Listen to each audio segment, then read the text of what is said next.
আমি এখন বুঝতে চাই, যেহেতু মুন্নি আপার কাছ থেকে ব্যাখ্যাটা আমি নিয়ে আসলাম, তো এখন যেটা হয়, যদি উনি তফসিলের আগে এসে ভোটার হন তো ভালো কথা, যদি সেটি সম্ভব না হয়, আমি জানি না তখন পরিস্থিতি কি হবে, তাহলে ধরেই নিলাম তারেক রহমানের প্রধানমন্ত্রী হওয়া কি বাধাগ্রস্ত হবে বা ইমিডিয়েটলি হতে পারবেন কিনা, আইন কি বলে? একটা বিষয় হচ্ছে এমপি হওয়ার শর্তের ভিতরে বাংলাদেশের নাগরিক হওয়ার কথা রেলেভেন্ট, জি, প্রযোজ্য, এবং সেখানে ভোটার হইতে হবে ওই এলাকার অথবা কোথাও, এই জায়গাটা কোথাও শর্ত আকারে আছে বলে আমার জানা নাই। না, শর্ত হচ্ছে বয়সের কথা বলা আছে, পাগল হইতে পারবে না, অসুস্থ হইতে পারবে না, ঋণখেলাপি হইতে পারবে না, তারপরে হচ্ছে বাংলাদেশি নাগরিক, এইটা ন্যূনতম বলে দেয়া আছে। তো সেই জায়গায় এমপি হতে হবে কিনা?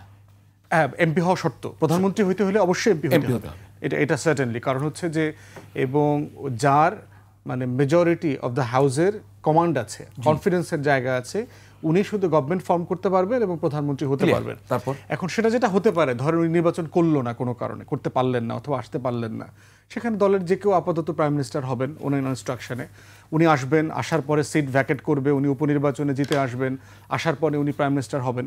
এরকম প্রসেস সারা দুনিয়াতে বহু জায়গাতে আছে। টার্কিতে পার্সোনালি যেমন ধরেন আমি জানি গত 2002-এর নির্বাচনে এরকম ঘটনা ঘটেছিল।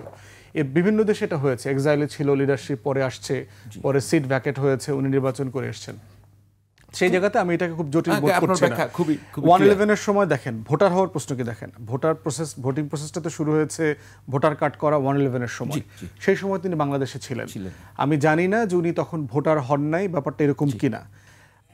বাংলাদেশি যে অ্যাম্বাসি আছে ইংল্যান্ডে, এটার মাধ্যমে ভোটার হওয়ার সুযোগ আছে, এনআইডি কার্ড করা, ভোটার রেজিস্ট্রেশনের সুযোগ আছে। নির্বাচন কমিশন একটা কথা বলেছে, সেটা হচ্ছে যে 30শে অক্টোবর পর্যন্ত যারা ভোটার হয়েছেন তারাই শুধুমাত্র ফেব্রুয়ারিতে ভোট দিতে পারবেন, সেটা দেশে হোক বিদেশে হোক, যে ফর্মে আছেন। এখন এর পরের প্রশ্নে অথবা সরকার কোনো এক্সটেনশন দেবে কিনা, কোনো ফ্লেক্সিবিলিটি দিবে কিনা, উনি অথবা অন্য যারা নাগরিক আছেন যারা ভোটার হতে পারেন নাই, আমি ব্যক্তিগতভাবে সরকারকে বলেছি, নির্বাচন কমিশনকে বলেছি, ফেব্রুয়ারি মাসের 1 তারিখকে ধরে বেঞ্চমার্ক সবাইকে ভোটার করে ফেলা। ক্লিয়ার।